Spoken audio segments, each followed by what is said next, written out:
Gamers of Reddit, what are some underrated games do you think more people should play?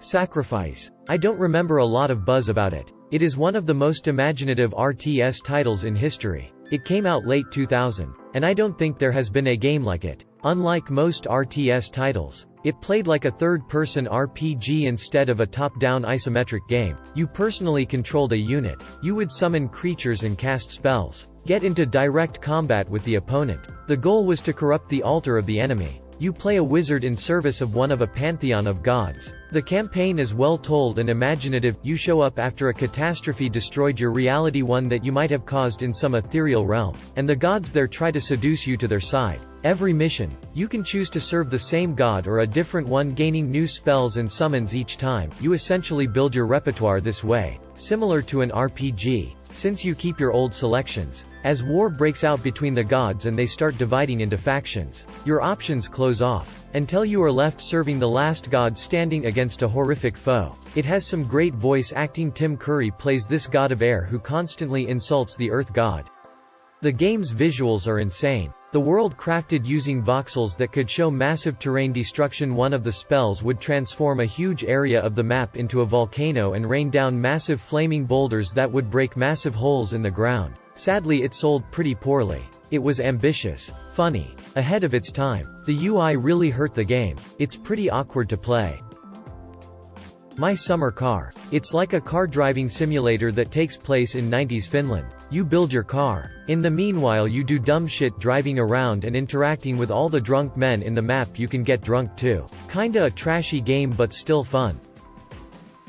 Dark Messiah of Might and Magic. It was one of Arcane Studios' earlier games, so fans of Prey and the Dishonored series might like it. The Xbox port was pretty weak in regards to the RPG elements since they made it all very streamlined for some reason. However, the original PC version gives you much more freedom to customize the protagonist. It runs off the source engine, so you know the physics will get whack as hell. Plus you have a kick ability to make it even more wackier, turning it into the adventures of Sir Kixalot as you launch orcs, goblins, and the 5 voice-line necromancer guards into spike walls and off cliffs. Champions of Norath on PS2. Been waiting for a remake forever. Loved it more than Baldur's Gate. Deadly Alliance. My wife and I must have played that game and its sequel for 100 hours. Starsiege Tribes. Came out in either 1998 or 1999, but was one of the first games that used projectiles and mid-air combat. The base game itself was pretty awesome, but what made it incredible was the extensive modding community. Full-fledged RPGs with unique textures, maps and NPCs. The game is pretty much dead now, but still has a few active people and servers. Might be more nostalgia, but what an incredible game and player base. Brave Fencer Musashi for the PS1. West of Loathing.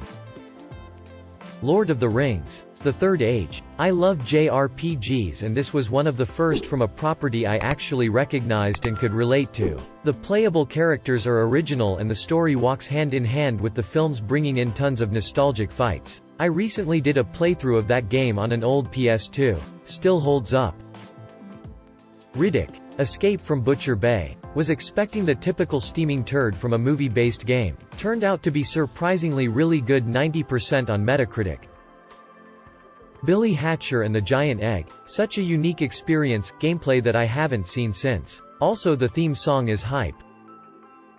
Jeanne d'Arc on the PSP was fantastic. I hoped for a sequel or at least another game from the developers. It's honestly the only reason I haven't sold my PSP. There is a game I just recently heard of and immediately got on Switch. It's still quite new and definitely has more than a few bugs, but its concept is so cool and the game itself is beautiful. It's called Pine, and the concept is that you are a human in a world where humans never made it to the top of the food chain. There are 6 main species on the island including the humans, and basically everyone is stronger, smarter, and more well established than you and your people. One of the coolest things about the game is that it has an always changing sort of political status among the different species. If you ally with the Fexels, then the litters will hate you because they hate the Fexels. You can join in fights, or you can try to watch from a distance as a Carablin gatherer gets into a fight with a Gobbledew gatherer. There's a main quest to follow, some puzzles, resource gathering, crafting, and combat. It has elements that remind me of Legend of Zelda. Breath of the Wild, but it does still have plenty of bugs and kinks to work out. The game developers seem to be active as well. Driver. San Francisco. Really cool game with a unique storyline. Sadly, it isn't available to the public anymore. God Hand. I know. The gameplay is a little clunky, but I'll be damned if it isn't funny. Split Second. A very good racing game with the added element of trying to destroy the other drivers with explosions. Peas. You wrecked yourself. Back in 2003, Bethesda came out with an RPG called Pirates of the Caribbean.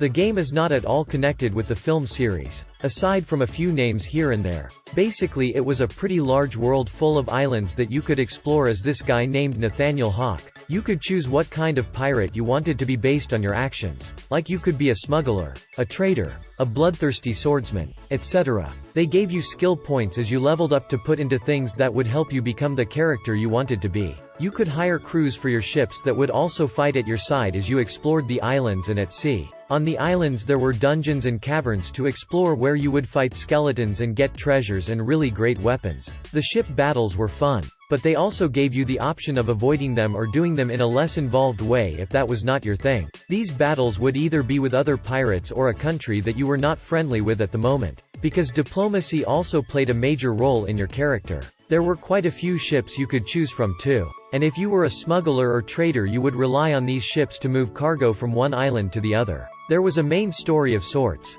but it was a pretty open world filled with side quests that allowed you to do your own thing. My biggest complaint was that the controls were a bit clunky, but you got used to them. I loved that game very much, and revisit it every few years, but not a lot of people I know have ever played it or even heard about it.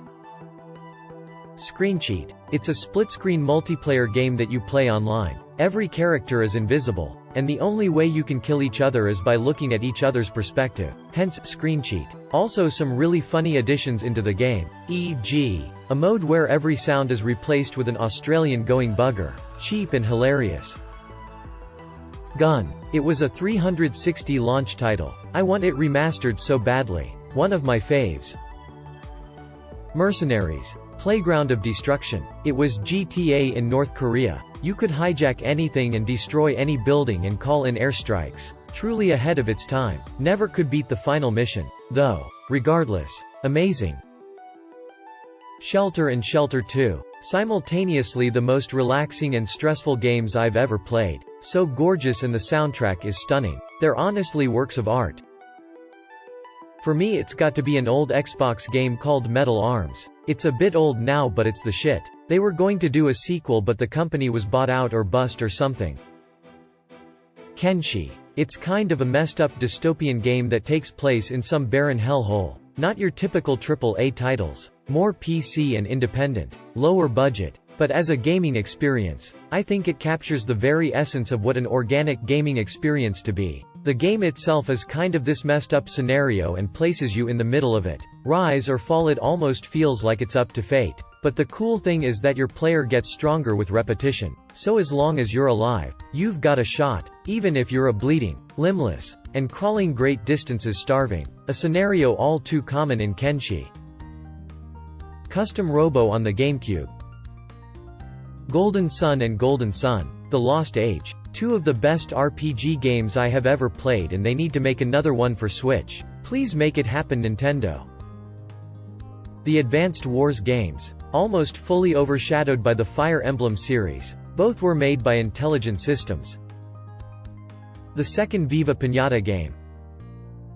The Nonary Games plus Zero Time Dilemma. Fantastic puzzle, escape room game series. I love the story, though some find it a bit out there.